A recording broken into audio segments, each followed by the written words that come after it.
met in Yosemite. I gave him a 75-pound pack and made him hike up these ledges with it.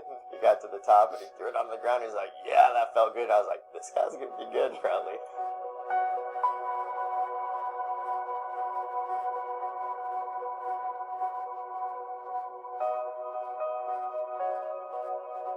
For all those 6 years, I had this like shining beacon that I was heading towards, and it made me wake up at 5 o'clock in the morning, super psyched to try and pursue this dream. And could this actually exist? This really improbable line of holes that goes up this incredibly blank, steep wall. Even the last season, like I didn't know if it was going to happen. It's very possible that we didn't do it this year, and maybe we would never do it, and that it had to be okay.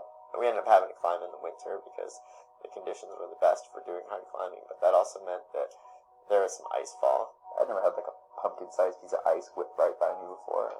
My helmet's in the portal edge, and I can't go anywhere. I'm stuck to this fixed line, and it's either going to hit me or it's not. And I was just like, this sucks. We were both prepared to fail, but we got on a roll. Key pieces started to fall into place, and it was clear that, well, the only thing left to do is a push.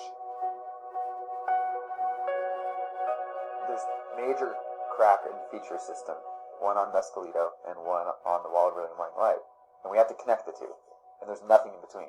Then it came down to this incredibly technical style of climbing. Kevin's expertise really was key in this because he was so good at analyzing everything, the slightest variations in body position, the angle that you step on these tiny ripples. We had to choreograph the whole thing down to a perfect science and sand off any ridges on our shoes, sand off any ridges on our fingertips so that we could make contact with the wall. And then that only got us halfway there. I mean, what it came to in the end is actually building a belief that we could do it. There was a ton of pressure.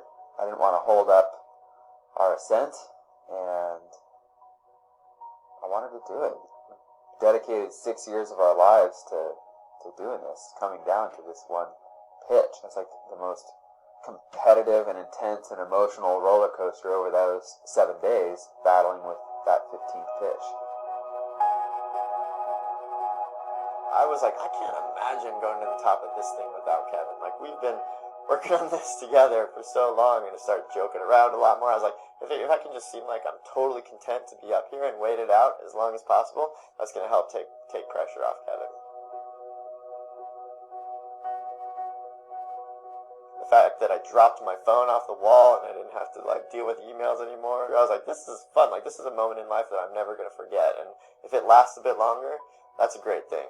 That battle that Kevin was going through was really extraordinary to watch. You see all these great moments in sporting history that are kind of legendary, and I was like, I was the only one right there to witness it.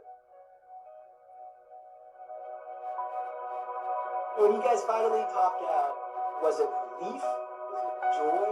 Grabbing a down-pulling shelf and mantling on top, I just felt like all of the stress and the desire and the focus that had been applied over the last 19 days just fall away. And I was like weightless, and there was nothing else to do. My mind could not really even comprehend what was going on completely. I think I was at a point where I didn't totally care whether I ever finished it or not. I was that much into the process. But actually, now that it's gone, I'm quite worried about my life. I'm worried about my life a little bit. Yeah. Do you ever think about some kid out there who might have seen some of all this coverage, and what do you think they might be doing? This climb became so much bigger than us. To think that there's some kid out there that's totally inspired, and who knows what that'll lead to. That's the good stuff. It's not what makes it all worth it, because it'd be happy if only our friends and family followed along and knew about it. But if that's going to be the byproduct, I mean, how cool.